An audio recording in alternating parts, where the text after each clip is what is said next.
If you have a lot of book studying to do and you can't focus and sit down for more than 10 to 15 minutes, sure, you can label yourself ADHD or VAST, VAST. It's a self-induced ADHD with the social media world and our phones and the constant inputs. It's actually like a developed ADHD. It's not a chemical imbalance. It's pretty crazy. But if you can't focus on a task that isn't producing dopamine for you immediately for more than 10 to 15 minutes, you should start meditating.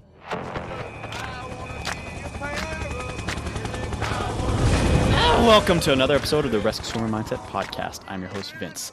Today, we're continuing on with our mental health topic before getting into some more lifeguard training in future episodes. That said, what I'd like to touch on before we start this episode is why I was away from the Rescue Swimmer Mindset for a little while, and that's because I dedicated a lot of my time to a project, a film project called Hurt, and it follows a veteran who's dealing with all kinds of PTSD issues and uses rock climbing as his coping mechanism to deal with that mental health struggle. So the film follows this rock climber and it's quite epic. We had a big team to help with the production phase and we're quite close to completion on the film. We're in the post-production phase. So we're hiring out a Netflix editor and a composer, Hans Zimmer. No.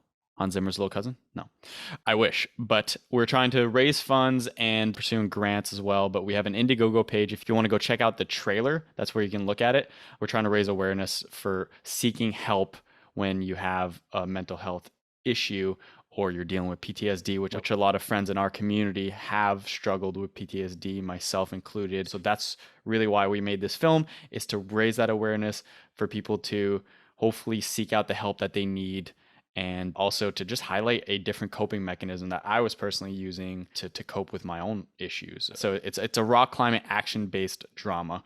And again, if you want to just check out the trailer, you can do so. Click the link below in the podcast or on YouTube, and you'll be redirected to the link and you can contribute as much as you'd like. But again, we're trying to make this as best as we can so we could use your help to raise some funds, and therefore it'll go towards that last phase of post-production for the music, the sound design, as well as the editing for this project. Check out the trailer. Link below. And as far as Rescue Swimmer Mindset goes, everything is on our website under courses. We have some nice additions coming up in the future. We have Ed Vodraska, who was an instructor for years for lifeguards. So a lot of future lifeguard episodes coming up, and then a program with Ed Vodraska that's going to teach you everything you need to know as far as the skills, techniques, and training you need to become an outstanding lifeguard. And of course, we have Win the Day, Perfect Form Masterclass, Hold Your Breath Like a Helicopter Rescue Swimmer, all under the courses section of our website, as well as the shop option on our website has all the gear that you need. If you want that hardcore, rugged military gear that we use, you can go to the shop section. And pretty much sure I'm marketing what we have available right now, but I'm also bragging about the fact that we're really proud of how we've revamped our website. That's what we've been also doing during this interim. We've been working with all these new instructors that are going to be releasing all these programs with us, but we've also been vamping up our website so it looks clean. You'll check it out. It's pretty crisp. We're proud. All right, without further ado, let's get into this mental health episode. Hey, listen, we're all struggling at different times in our lives with different struggles, and it's important to reach out, whether that be this guest or to a friend or family or the advocates that are available to either veterans or the military. Please do reach out. Reach out to us if you have any questions. Yeah, let's get into this episode.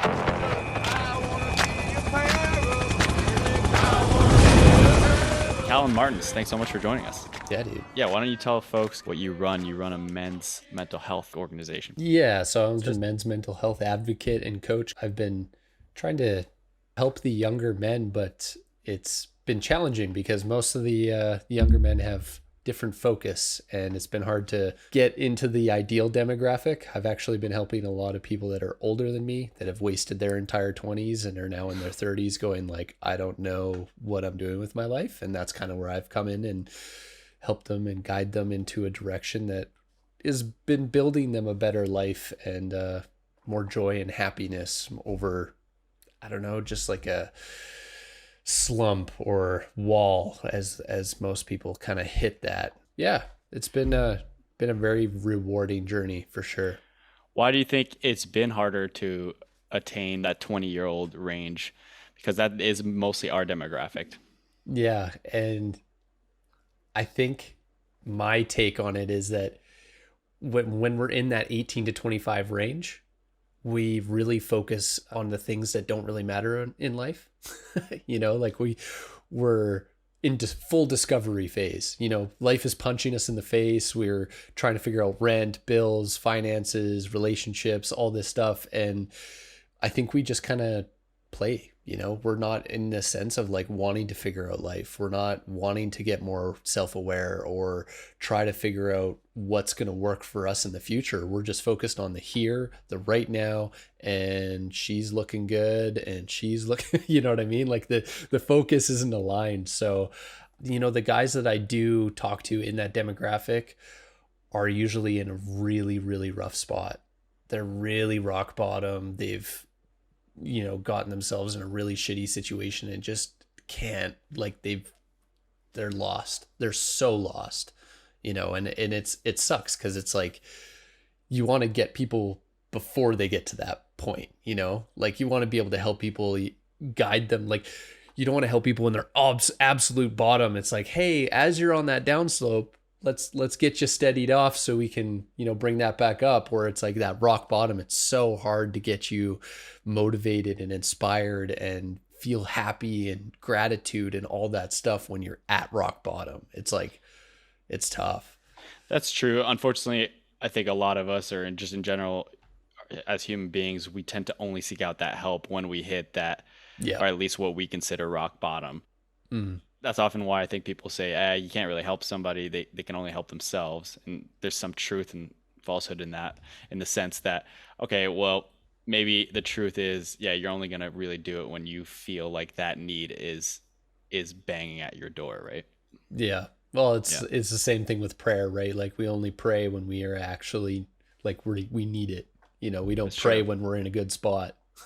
even non-religious individuals sometimes will absolutely they'll seek Jesus, and like they're like, all right, well, I'm desperate now. Yeah. This is my last kind of shot in the dark. The other thing I've realized is that you do make a good point, like that rock bottom, but I don't know if you can just put it out there that there is a better life, that it's possible, that the life, even if you do feel like you're doing good, or that you're happy, or that you're in a good relationship, that there's always room for improvement.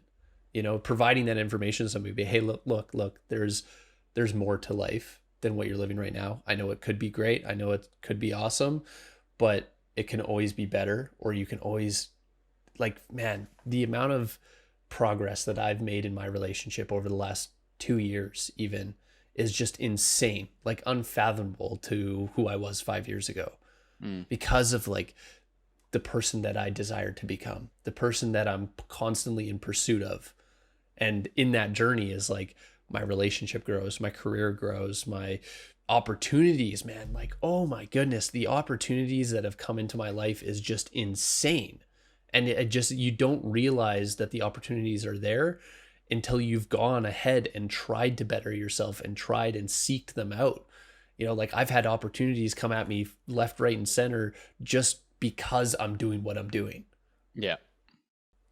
It's hard to go to somebody and express that. So if you are in that pit of not progression, non-evolution, what are kind of tips or techniques that you've instructed my audience your audience.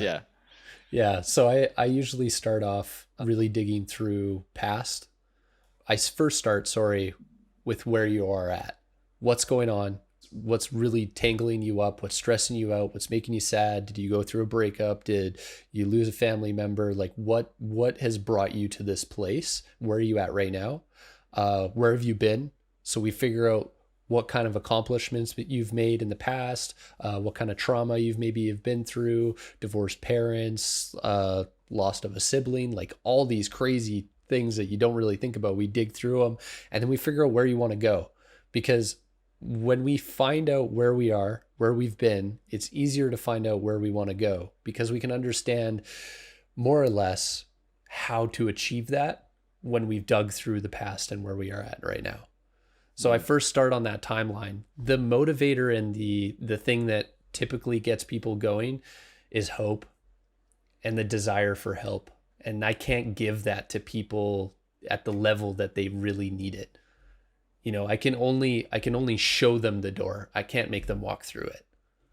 And it's really up to the person to desire change and desire a different life, and be okay with letting go of a lot of the identity and the fabrics of who they are that have gotten them to this point. Right? Okay. Because that's the biggest answer, is like, you are where you are today because of who you are. So if you want a different change, if you want something different, you got to start changing who you are. And a lot of the past has made you who you are. So we need to figure out what's in your past that has altered the being. For instance, like my mom tried to commit suicide when I was a child, and didn't think much of it as I was growing up, but I had like mad commitment issues because of it.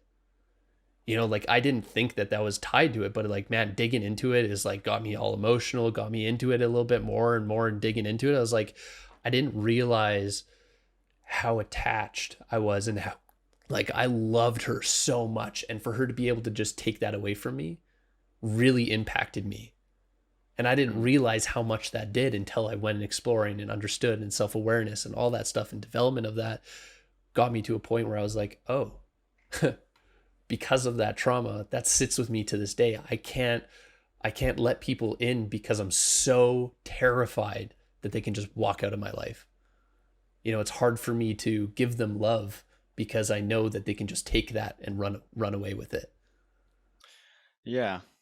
So our audience, I think, comes into play in the sense that maybe they have similar traumas, but I think their self-development, as you were mentioning, is geared towards physical progression, or becoming, Yeah. say, like a helicopter rescue swimmer, and developing themselves to become, say, an elite military athlete, or just an athlete. And I think they see that as just self-development, and they're always seeking like the next thing, because even if they achieve Yep. whatever thing they do, then they're seeking the next thing.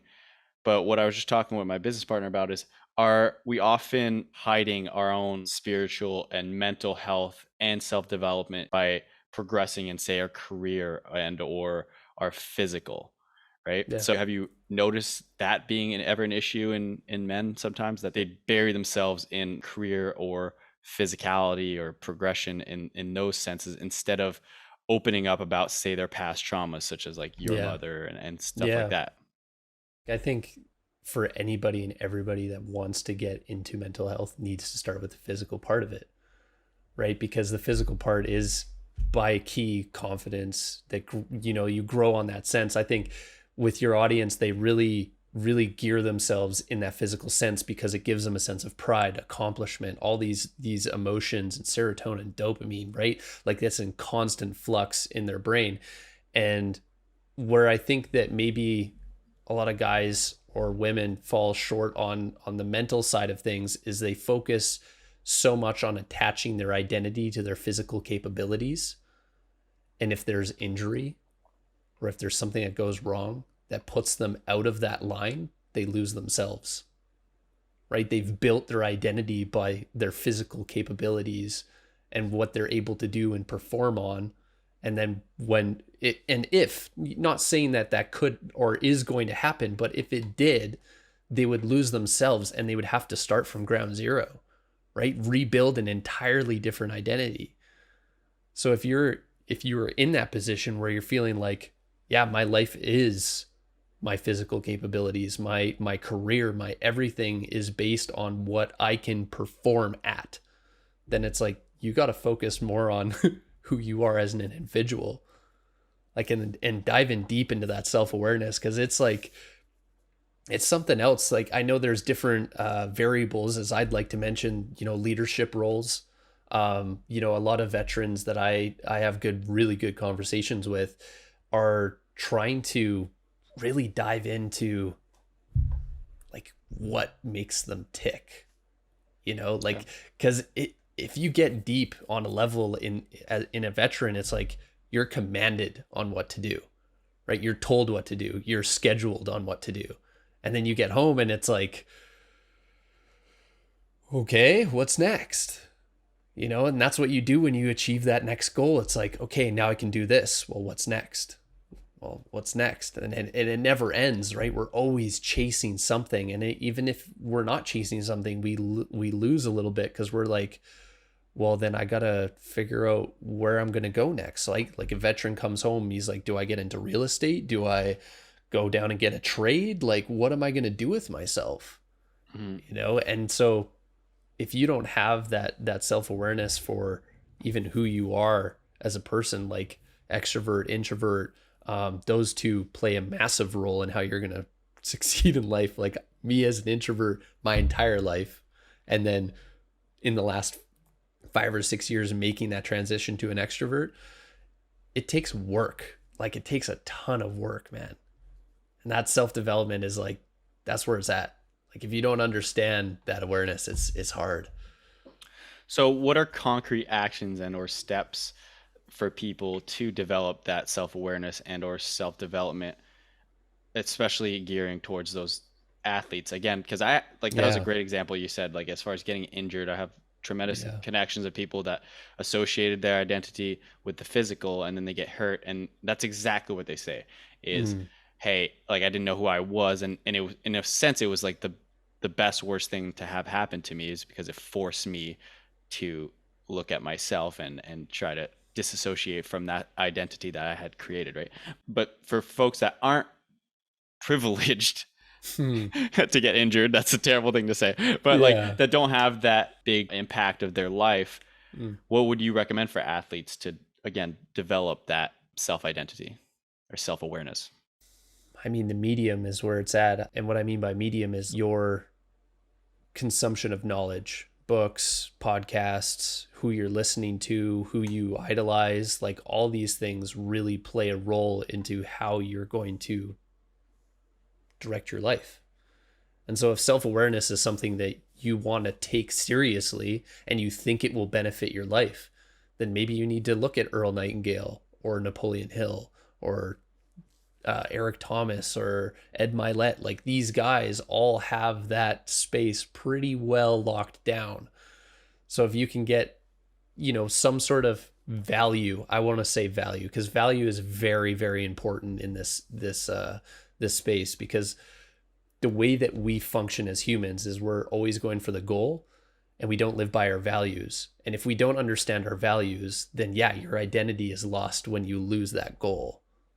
So if you have values, you're not so focused on the goal, you're focused on living like this person every day. And if that's persistence, if that's working out, if that's physical capabilities, perfect. Like you got to understand the values of what makes you who you are. The problem with where you want to go, I think, with this is your audience doesn't want to focus on it because their only focus is their physical capabilities and their career choice, right? That's their only focus. And it's good and it's healthy to think that the amount of focus and effort you put into that could bring you to a whole nother level in life that you would have never been able to achieve if you didn't put in the amount of dedication and focus you're putting in right now. And if you veer off and start doing self-development and really focus on that awareness and development, you might lose a little bit of that focus and effort and momentum in that direction. And that, I think, is a huge worry for people because they're like, well, it's not a worry right now. I'll get there when I get there. It's like, yeah, true, but you're going to lose a lot of who you are if you do get to that point. So it's almost like you got to put that on the side and be like, it needs work. It definitely needs work. And so the actions, I think, definitely watch your medium. Find your main hero in that space, as I say, right? Like find the person that you think will best serve you in that self-development or awareness. So if you don't like Ed Milet, then go to Earl Nightingale. If you don't like Earl Nightingale, go to Napoleon Hill. Like find the person that you like the way they give you information. Right? And that will help you at least discover the space in a sense that will serve you the best. Right? Yep. Like cast a wide net and then narrow it down and figure it out, right? Yeah. Another thing I think we're often susceptible, or my audience, is always being in a realm of distraction. So whether that be in your sport, you're doing that. But if you're not, even in those lull, because nobody's doing a sport or a physical activity 24/7, there's always something there. And like for me, I definitely struggle with being present with myself and taking that time to ground myself. If there's off time or something, I'm playing a podcast or listening to something. I rarely have like me time to be my own health advocate, right? And to Yeah. check in with myself. What would you, help me? What do Yeah. I do, to help that? Because I definitely still struggle with that, to just shut it all off and do a check-in. Well, let's figure out where you're at. How many inputs do you have? What's your screen time? Right? Like how much time would you say you spend on your phone every day? Oh, well, if we're working on this company or if I'm editing. Besides work, we're Okay. just talking about distraction, right? We're just talking about consuming social media, watching YouTube videos on your own time. Like we're not focusing on building your business. I mean, there is a little balancing line there because I know when we're doing business, but we're, Yep. I would conservatively say an hour and a half to 2. Okay. So if you take 10 minutes of that 2 hours and you do nothing, absolutely nothing. And I want to say meditate, but it scares people away when I say meditation. But I mean nothing. Like sit and stare at the wall. Like absolutely nothing. Because when you start doing that, and I mean consistently every day, like I do meditation because I do guided meditation. But for me, like if you sit down, your brain starts to talk, right? It's talking about business. It's talking about what you got to do tomorrow. Why aren't you doing this now? Why are you sitting here? Like it starts going nuts, right? Your brain just goes crazy. And the problem with that is that our brain's been doing that all day. You don't notice it because you're on autopilot, right? And so if you want to check in with yourself, you got to eliminate all distractions and you got to do nothing. No inputs, no music, just silence and you. And you got to center yourself with all your thoughts. And if you can get into meditation, you really focus on your breathing. It's because breathing is the one thing that we can control that our body does naturally, right? Like we don't think about breathing, we just do it. But then we can take control over it. But we can't take control over our heartbeat. We can relax it with breath, but we can't just be like heartbeat 30 beats per minute. It doesn't work. But I can hold my breath until I pass out. Mm-hmm. Right? So there's a control, like the only thing you can control is your breath. So if you can get into your breathing, you can sit there, stare at the wall, close your eyes, whatever it is, sit in a relaxed position. Some people like to lay down. I prefer sitting because if I lay down, I go to sleep. But just sitting there, breathing in your nose, out your mouth. Box breathing is a huge thing for Navy SEALs, right? 4 seconds hold, 4 seconds in, 4 seconds hold, 4 seconds out, right? Okay. Box breathing relines that focus. And if you can just focus on your breath and try to silence your mind until you're not thinking anything and you're just breathing, that space is where you gain your self-awareness. So I've only been recently, as in like the past year, implementing the Wim Hof breath, which is that inhale. It's in a sense a strange type of hyperventilation, but this box breathing, I have heard about it, but I didn't actually know specifically. So just so people can actually start to implement this, you're saying it's 4-second exhale or 4-second inhale, 4-second exhale, hold on the exhale, or you're holding out on the inhale? So if you think of like a box, and there's 4 things that you do in a breath. Yeah. There's the hold at the top and the hold at the bottom, and breathing in, breathing out. Okay. So you hold at the top, like hold my breath, breathe out, hold my breath, breathe in, hold my breath, breathe out, hold my breath, breathe in. Okay, like you just rotate around the box. Yeah. Yeah. Okay.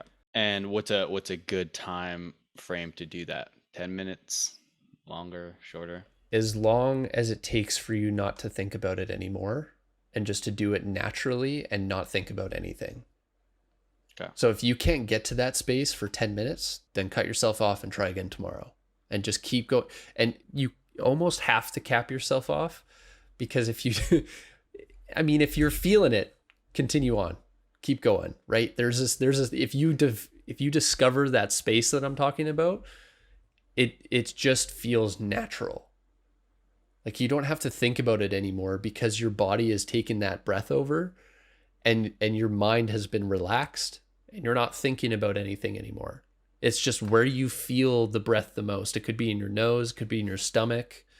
Like you'll just feel the breath, and it's like that space is almost scary sometimes, because you're like, you don't understand what you're experiencing in that moment.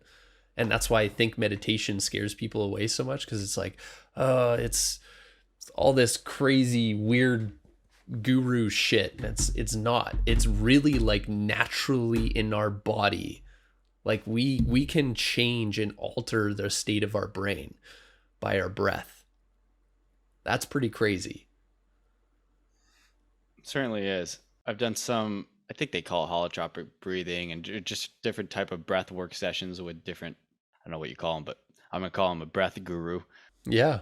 And it is incredible where you can take your mind and body simply on breathing and the breathing cycles. That's why I'm always asking specifically what the breath is for people to actually try at home. If any of your listeners ever want to get into meditation and just into that entry level, there's a meditation called Vipassana, spelled with a V, Vipassana. If you look up just guided Vipassana meditation for 10 minutes, you'll get this screen on YouTube. It's black and it just has some text on it.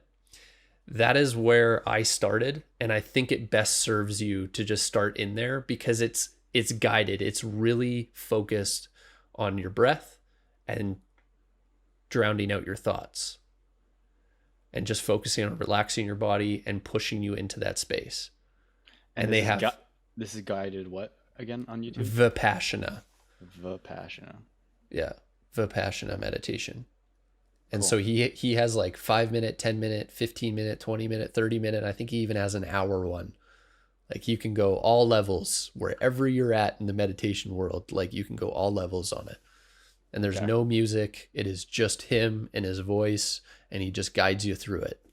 I think sometimes it's beneficial for this audience though to like, why should they do this? Because we gotta like encourage them to, again, unless you feel like you've reached that point where you feel like you have to, you don't really do it, but potentially be great to encourage people to do it without reaching that point. So why should they do this?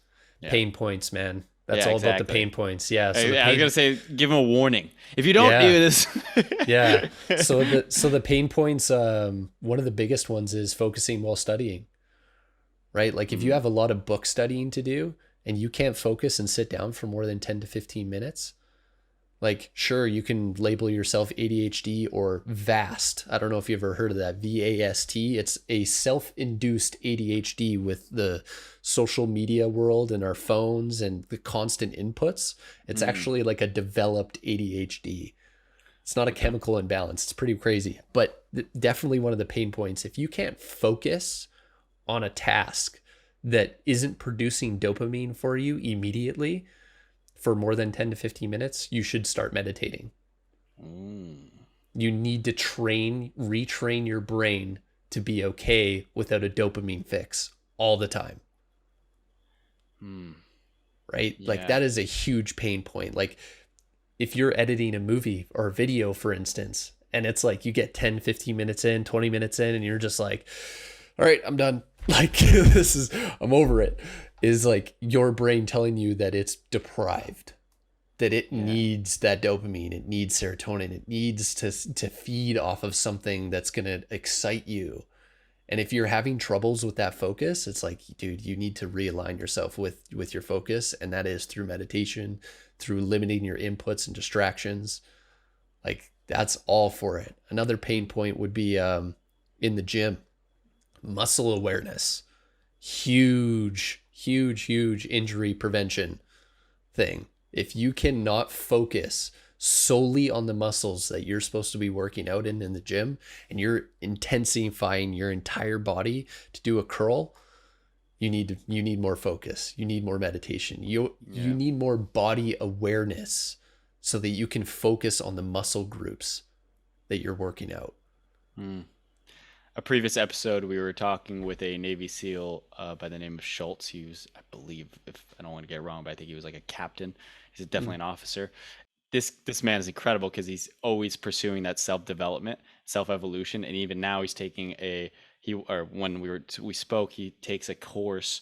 It was like a physical training course, but what they were truly focusing on is wrapping your mind and your muscles around the exercise.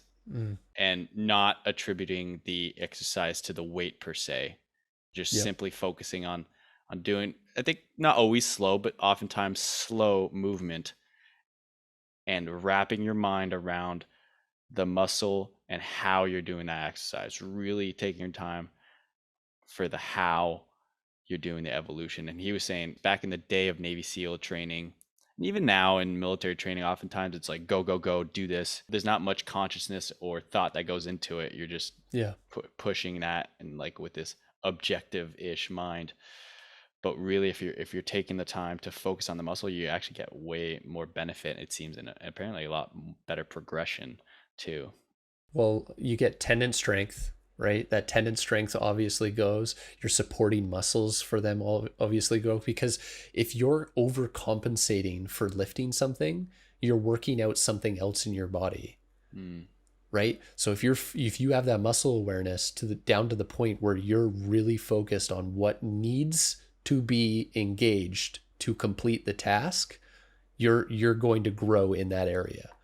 But if you're overcompensating, if you're swinging, if you're really bringing up your core to get the curl up, like you're flexing out your back, you're overhinging, like there's all these different things that you're probably doing to overcompensate the task that you're trying to perform, and you're not isolating the muscles. That it's all about, what I think is, it's like all about minimal amount of effort to achieve a task. Right? So if you're overcompensating and all this craziness, like you're doing more than you need to be doing. The biggest learning lesson for me was I was doing a ruck challenge, 30-day ruck challenge. Do you know what a ruck is? I'm sure you know what a ruck is. And I'm sure the audience knows, but so right? Yeah, so I throw a 45-pound plate on my back, and I had like a couple other weights in there. I got in my 30-day challenge, I got up to 75 pounds, and I was doing 4.3 miles. And during that challenge, I learned a lot about muscle awareness in my legs and my hips. Because I was doing ascents, like I was doing uphill a lot, I figured out where my upper body needed to be over my knees to best utilize my body and effort. And it was like, it's crazy when you think like just a tilt over your hips and over your knees while you're going uphill exerts, I don't know, probably like twice as much energy than you actually need. But having that posture up over your hips, center balanced over your feet, when you're taking a step, you're not pushing the weight off the ground every time. You're just pulling your body forward up the hill. It's a completely different like feel and experience when you realize that like you're not pushing the weight off the pavement every time you're taking a step. You're actually just pulling your body up the hill. Yeah. So that all came with muscle awareness and having that, I want to say knowledge, but just the experience of knowing what's being engaged, what doesn't need to be engaged, what you can get away with, not like you can relax in some areas and not have to be so tight and tense all the time. Like that's all in self-awareness, man. Well, that's an incredible thing too, as you develop yourself. It comes with time and experience in that physicality to really start to understand how you can do those micro muscle adjustments or body positionings that will really change. An example may have mentioned before is I remember once rock climbing, and we show the crag, the climbing area as they call it, and we show up, and there's this like really hard climb to my left that I would have never considered doing, and then this, honestly, they look chubby and out of shape in their 70s, right? Russian couple come along and they start roping up for this thing as like their warm up, and I'm like, this is gonna be a sight for sore eyes. Like, here we go. This is gonna be fun to watch, and Just kills it. And you could just tell it was like they just knew the bot, and they didn't have Yeah. per se strength or muscle strength, but they knew how to position their body and the fluidity and the movement and how to align specific joints to make it just incredibly fluid. And My climbing experience has been insane, man. I got into climbing 3 years ago, and this last year COVID kind of messed things up for me pretty bad, but every time I get out there, it's my mental game that helps me progress more than anything else. In My what mental sense? So first off, the fear of falling, Yeah. right? Everybody always fears that fall. Over gripping. When you over grip, you exert like 10 times the energy that you need to be. Yeah. So getting comfortable with just hanging on, Yeah. like just hanging on, and the physical capabilities, like if you understand where your shoulders are, like if I reach up for a hold, I got that much more. Like I got a full shoulder, and I got my side and my hip and extension. Like everything that I do on that wall, I'm thinking about how I can do it with the least amount of effort and how far I can reach. So you get used to understanding like this hold requires this position, or this hold requires this position. Like you get used to where your body needs to be on the wall and how you can play your weight around and feel everything, man. Like the body awareness on the wall is definitely necessary to achieve like harder climbs. Yep. Let's bring it back to mental health. Yes. So what are some habits to implement? Because I kind of want people to walk away with some takeaways, and that was great. I think what we talked about as far as guided Vipassana, and basically if you're having a struggle or a hard time with just focusing for a period of 10 minutes without screen or a distraction, or that increase in dopamine, Yeah. that's a great sign to start to implement that, taking some time to ground yourself. What are other things that you can implement into your life to self-care? Well, I think one thing that the military does really well is routine and consistency, right? Like you do PT every day. Like you're doing push-ups, like you're doing it every day. And the reason you're doing it every day is because your body requires that for the task that you're wanting to do in life. So meditation every day is consistency. That'll grow you massively. Reading is a huge habit that I think if you take reading in a nonfiction or fiction, it doesn't matter. Just reading in general will help keep your brain fresh on so many different levels, but just help keep you fresh.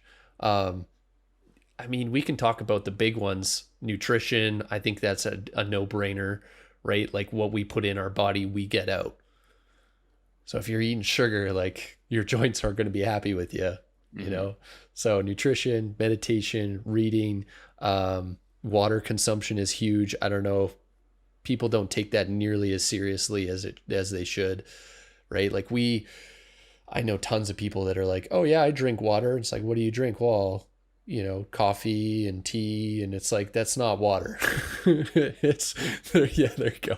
There's fluid for sure, but it's not just water, right? Like we're burning calories processing coffee and tea and caffeine and all this extra shit that, your body doesn't necessarily need, but you desire because of, everybody needs their fix of caffeine. Yeah. But yeah, water intake. If there's one thing that I would say in that space, in mental health, is perspective.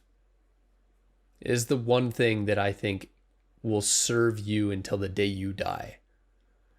And if you understand that your perspective is your own, and for you to gain more perspective or to understand further in a perspective, you need to seek knowledge. You need to be okay being a part of a conversation that you may not want to be a part of, right? If you're not learning a lesson, you're implementing knowledge gained. Like, that's my philosophy. And that's all in perspective, right? Like, that's my perspective, but I just shared that with you. And now you can take that and see if it serves you. And if it does, great. If it doesn't, you get to put it aside. But having the awareness for your perspective and what that entails, and being okay with it being challenged, pushed to progress, like, your perspective is what literally guides you through life. How do you implement these things? So the hydration, the reading, the keeping aware of your perspective. How do you implement these things if you're not in that place? I mean, the water, I mean, anybody could drink some water, let's be real. But well, you can always make it easier, right? Like having a water bottle with you 100% of the day. Yeah. Like, I drink 2 of these at minimum a day. Okay. Yeah. You know, like, you can always make it easy for yourself. Like meditation, do it in the morning immediately when you wake up, right? I personally, like, my morning routine, I have a routine because a routine is important. I wake up, I do something to get my blood flow going immediately. If that's push-ups, that jumping jacks, skipping, running, something to get my blood flow going, right? The phone goes from my bedside to the door, and that's where it stays until I leave the house in the morning. Because it is full of distractions, it's full of time-eating tasks, and until I get to the door and I'm out, nothing matters on that phone. Emails, everything can take place after I leave the house. So wake up, get the blood flow going. As soon as the blood flow's going, I sit down on the floor, stretch a little bit just to get the body moved, because you're super tight when you wake up. So I get the blood flow, warm up a little bit, sit down, do a little tiny stretch, like 2 to 3 minutes. And then I sit there and meditate. I get up, I start my breakfast. As soon as my breakfast is made or is being made, I usually get my book out wherever I'm going to read, eat my breakfast, grab my tea from the table, grab my book, sit there, read my book, drink my tea, get the kitchen ready, brush my teeth, get my water, and head out the door. So it's like my morning routine has that blood flow, has my meditation, has my reading, has my food, my nutrition, and it has my water. It's like it hits all of them right away, right? Before I even left the house, like in the first 2 hours of the day, I am accomplished. I am so accomplished. I've accomplished everything I need to for the day, essentially, right? Yeah. For myself. And it's like everything from here is just a win. I don't have to think about it. And those things tend to be easy, or at least for me. If you can just knock the phone out in the morning, all the other things you just mentioned are so much easier to do. Yeah. But the second you wake up and you stare at your phone, all that's likely going to fall apart. Yeah. Yeah.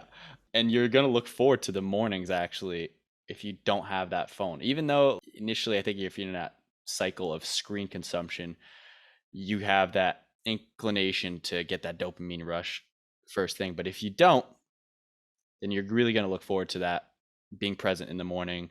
Like when I do my breath work, that's in the morning when I wake up. I do a little stretching in bed because I'm lazy. I don't even want to move out of bed. It's warm. But like I'll do a little like stretching, like hip opening, breath work. And yeah, if you're going to make breakfast, not looking at the phone and just having a book that you're excited to read, it is a great way to get grounded. Because the second you open up your phone, you start to get stressed. Yeah.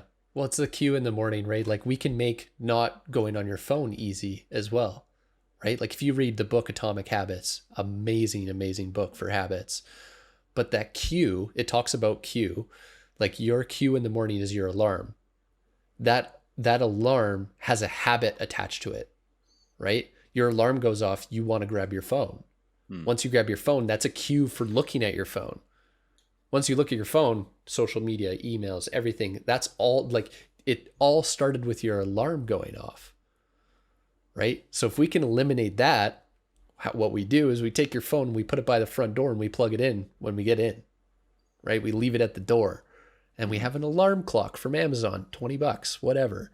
Put it on your nightstand. That's your alarm now. You don't have the temptation. It's not easy for that cue to take place, right? Your alarm goes off. The temptation for your phone isn't there. The cue to be on your phone is not there anymore, right? It's easy at that point. It's easy to know, like, when my alarm goes off, I don't have an opportunity to distract myself, to bombard my brain with inputs. It's not there anymore. I'm just hitting a button. I can get up, or I can stretch, or I can do whatever, right? Start your routine. The worst thing you can do in the morning is grab your phone and go sit on the shitter. Oh, that's my favorite thing to do. Right. There goes half an hour. Yeah, back in my single days, poop and Tinder was what I would do. I would work my comedy routine out on the shitter while like texting. I'd be like, oh, that's funny. Send. Yeah. Or whatever. Like now it's like Instagram and poop, it's like, that's what. And it's endless though. That's the problem. It's endless. Like there is no end, right? You can scroll infinitely. For your brain to be like, okay, we're going to stop now, is damn near impossible, right? Like when we read a book, there's a start and an end, right? We can pick up another book, but there's an end point. So our brain has something to look forward to when we're reading a book. But that dopamine fix, it's endless. You can be there forever. So it's hard for our brain to be like, okay, we're done. That's it. Right? And if you have an iPhone, the best thing you can do for yourself is set 15-minute timers on your social media apps. Yeah, but those are easily deactivated, man. I've been down that rabbit hole. No, but it interrupts the cycle. True. You can add 15 minutes. Sure. Yeah. Sure. No problem. But if it's there, it's an inconvenience and it interrupts that cycle. True. Right? Yeah. So yeah, you can just keep pressing the, or even the bottom one that says ignore time limit for the rest of the day. Right? But that's all willpower. Right? True. That's your intuition should be in line with who you want to be. True. And if sitting on your phone for an hour hitting that next 15 minutes, rhyme me in 15 minutes, that's not in line with who you want to be. True. How about this? What about when you're hitting 15 minutes on the snooze? Now I'm talking, a lot of times you're in a rut in life and you're in a place you just don't want to get up. Yeah. Yeah. Right? How do you break that pattern? And say you had your 8 hours of sleep. Maybe it wasn't healthy, but you got it and it was good sleep. But nevertheless, you're waking up and you're hitting that snooze because you don't want to get up. Techniques, tricks, thoughts? Yeah. You have to have something to look forward to. Mm-hmm. Right? And I mean, if putting your phone at the door is something to look forward to get you out of bed, then great. We have to trick and play ourselves in some situations. Right? Because our brain wants to take the easy route 100% of the time. 100% of the time, your brain is always thinking about how can I do this without doing anything at all? Like if you could live your life not moving, your brain would be happy. Be like, I don't have to do anything. I can just sit here and watch TV for the rest of my life. Your brain would be like, oh my goodness, this is heaven. Right? That's how our brain works. So if you're going through a breakup or a slump or rock bottom and you're struggling to get yourself out of bed, you need something to look forward to. And it's gonna be different for everybody though. And that's why it's hard to like lock that down. Yeah. Say you're in a terrible place in life and your thought is that there is nothing good to wake up to. That's a terrible place to be. Yeah, but how can you trick yourself to think that there is? Is that a good method? You know what? There's an underlying rule that I try to play with for everybody that's kind of in that spot, and it's purpose. Right? Because yes, you will get to a point where maybe, I hope not, but in some cases you may get to a point where you don't think there's anything worth getting up for. Mm-hmm.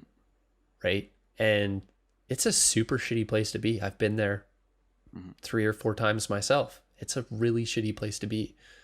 But I know and understand today that I'm here for a purpose. And I may not understand what my purpose is in that moment because all this shit that's been happening to me seems like there's no purpose for me. There's no reason for me to be here. But I'm in a state where I'm learning a lesson. And remember what I said, my philosophy is like, I'm either learning a lesson or I'm applying knowledge gained. So I'm always trying to figure out in that space where you're at in that area or environment, I even want to say, is there is a purpose, and you're currently learning something that's not only going to build you to a stronger and healthier individual, but you're in a scenario where you have a choice that not many people have when you're in that rock bottom. And that's the choice to get up and do something with your life. You can reinvent yourself every single day until you find the person that you desire to be. Yeah. So that purpose is, you got to dig in deep, real deep for that purpose, man. Yeah. I think that's the part that I think a lot of people are, and you're more experienced with this than anyone as far as helping people out, but I think that's where it's that real struggle is to find that purpose, or to not have a pessimistic mindset and just revolve around the negative to find that purpose, right? You can talk to a lot of guys that have made huge successes in their life, and they say, I just chose to be happy. And it's hard hearing that when you're in a place where you're like really struggling.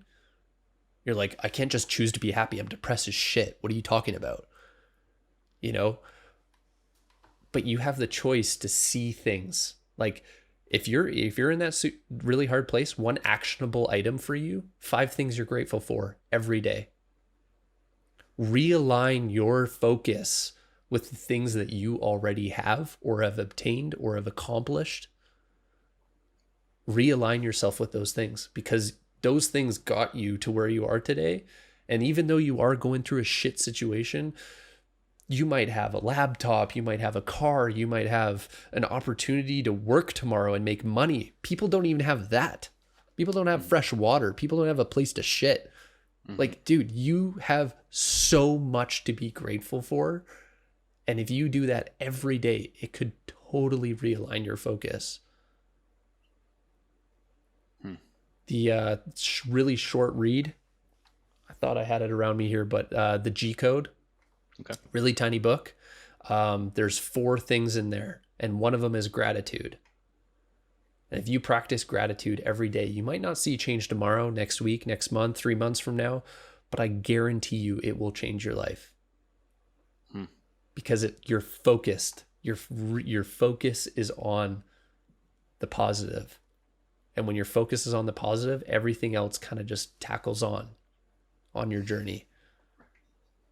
Dude, I'm getting inspired. You're making me want to go run or something. I guess the one thing we didn't even talk about, which I kind of wanted to, and this podcast never came around to it, but I'm making a film.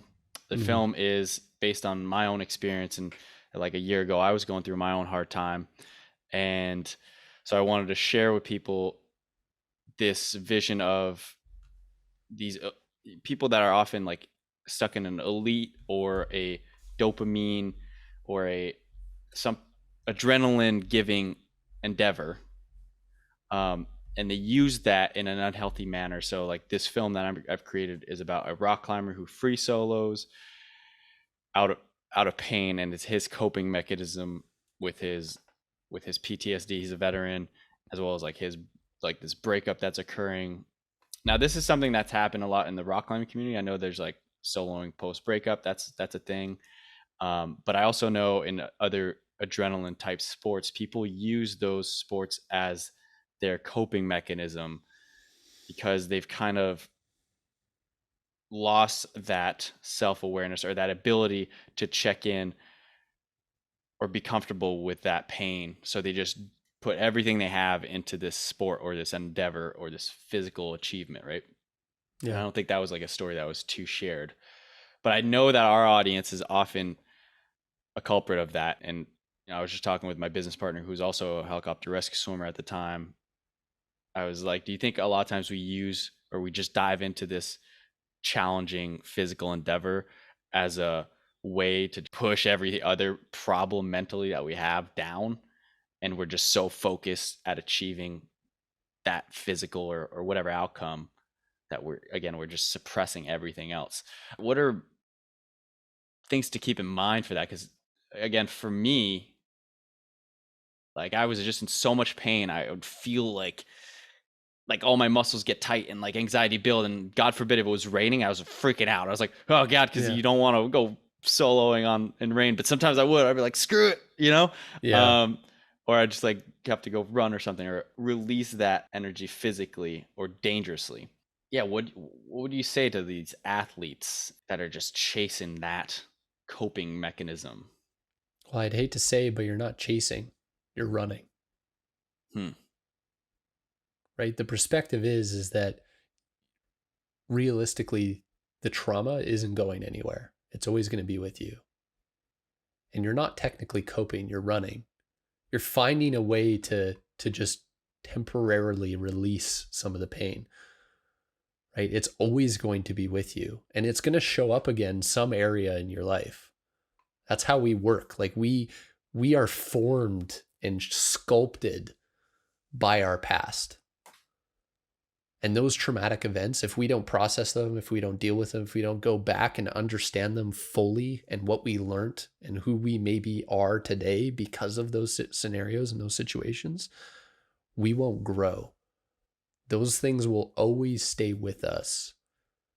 They'll always be there, right? We go to think about it and we want to run away. We want to go for a run. We want to solo. We want to climb. We want to get away from it again.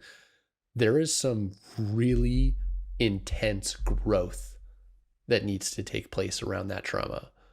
But until you're willing to confront it, maybe with somebody, like you can sit down with somebody like myself even and walk through that trauma together and figure out what did we learn? What did we experience? What went well? What didn't go well? Right? There's so much growth that can take place on those traumatic experiences, but you're running because it's so painful. And it's hard to understand that perspective because as a male, like we think so logically, right? Like I am top of the line logic. Like I told myself from 18 years old that I didn't have a sad emotion, and it really screwed up my life. Like really screwed up my life. But I ran away from my emotions completely. I tried to throw them out the door entirely. And dude, anytime somebody would get in an argument with me, I'd go for a run. Because it gave me time to process, but it was just me getting away from it. Mm-hmm. Right? Like I was just like, I need to get out of here. I don't like the space. I don't like the environment. I'm in danger. I'm out. Right? And I needed to get away. Now it's all about communication. Right? You're in an argument with somebody. I really like where this is going. I need a minute to process what we're trying to discuss here so that I can better understand maybe where I'm feeling on this matter and where you're feeling on this matter, and come back with a resolution or even just like a different understanding for this conversation. Could you please excuse me for like 10 to 15 minutes? And that's built through communication. Yeah. If we don't develop our communication skills, we're human. The only way that we interact is through communication, through body language, through sight, through face, through everything. And if we can't understand and develop our communication, like just what I said to you, like nobody does that. But it serves you so much if you can do that, because it's one, throws people completely off guard. Two, it puts you more in a place of respect, because not only are you trying to understand the other individual, you put that out there, you communicate that to the person. Look, I'm trying to understand you more. I'm looking for a resolution to our argument, right? When you're in an argument and both of you are trying to work together to solve the problem, it's a lot easier. But the majority of the time in an argument, it's one opinion versus the other. It's binary. And that's all in communication. It's like, I want to win. No, I want to win. Are you really winning if the other person is losing? Yeah, especially if it's somebody that you love. You love, Like, right? Yeah. Yeah. Do you have to be right? Because that means they lose. That doesn't make me feel any better, right? That's all in communication, man. That's a great mindset to have, is to keep in mind that if you're winning, somebody's losing. And hey, if you're in that relationship and you truly actually do love that person, I'm sure that's not what you want. Right. So approaching it as, there's a problem that's arisen, let's work together to resolve it. Certainly something that we often neglect, or that's not the way we see it. We often also get on the defensive of trying to, explain our side of it, and on the defensive always just kind of turns into offensive, and it's a whole chaos in itself. We'll do a whole podcast on relationships sometime, maybe on my podcast. Yeah, that'd be sick. That'd be great. It's a lot to unpack there. Yeah, for sure. Yeah, I love what you said about the running too, and that's actually why the opening scene of this film is a man running in the woods, and he's running towards his outlet. Yeah, but he's also running away from his problems, and that was kind of the metaphor there. Yeah. So how can Callan, how can people find you, reach out, and connect with you? So I'm Built Elite Podcast, and the reason it's called Built Elite is because we aren't born elite. We are built. So we are Built Elite. And right now, I'm not sure what my Instagram handle is going to be tomorrow. So just find me on the Built Elite podcast. Yeah. And if you do find me on Instagram at Built Elite Podcast, you'll probably find my personal handle there as well.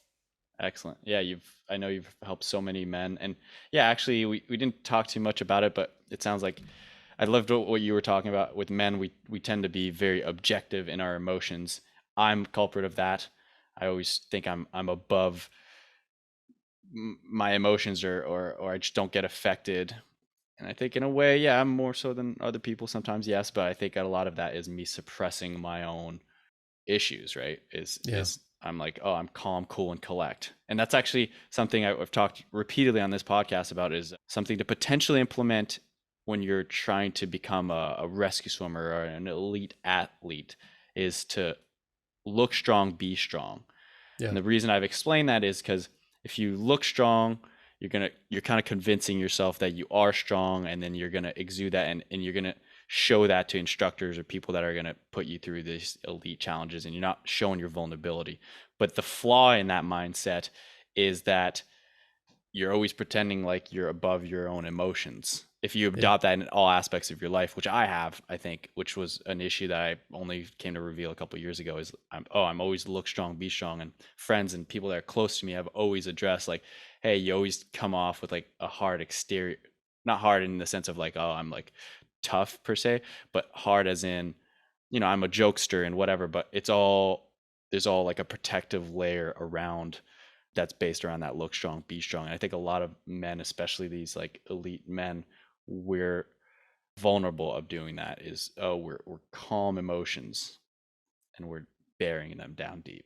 Yeah, we don't want to process it, we don't want to show it, right? Because showing it's a sign of weakness or whatever, right? So we're always trying to suppress, and eventually we lose it, right? We just keep bottling that shit up, man. We snap. I don't want to ever be in that situation, man. It sucks. Yeah. Especially in your relationship or in your family, right? Like you snap on somebody you love and you don't even intend to, but it's just so bottled up. It freaking breaks loose, and it's like, oh, now you're sitting there apologizing and you regret everything you just fucking said. Sometimes that comes in a physical form too. Like you feel it. And when I was in this like dark space, I would feel it. My body was always like, I need to punch something, just flexing all the muscles all the time, and just driving out to like rocks to go solo, just all tight, wound up, right? And I remember once actually doing this. You tell me, Callan, if this is like a good exercise, but I'd recommend it to people. If like you're feeling that tightness, take it to 100 and just actually flex all your muscles, everything you can, and every single inch of your body. Flex it and then slowly release it.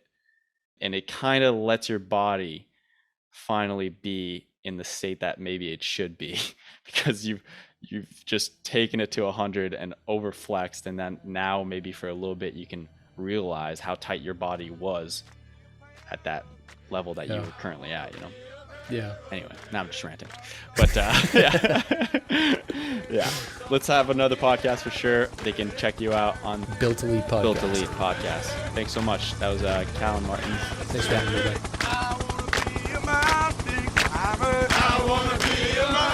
All right. Thanks again so much for tuning in. Again, if you're curious about the mental health veteran film that I filmed, directed, had a whole team. We've been working on it for a year now. If you're curious to just at least watch the trailer, or you're interested to support the veteran community, please go to the link below and go check it out. You'll have access to the film once it's complete. We can send you a poster. There's all these perks if you wanted to contribute, on top of you simply helping to raise awareness for the mental health community. So again, thank you so much for our guests. Links are below. Coming up on the Rescue Swimmer Mindset podcast, a lot of lifeguards.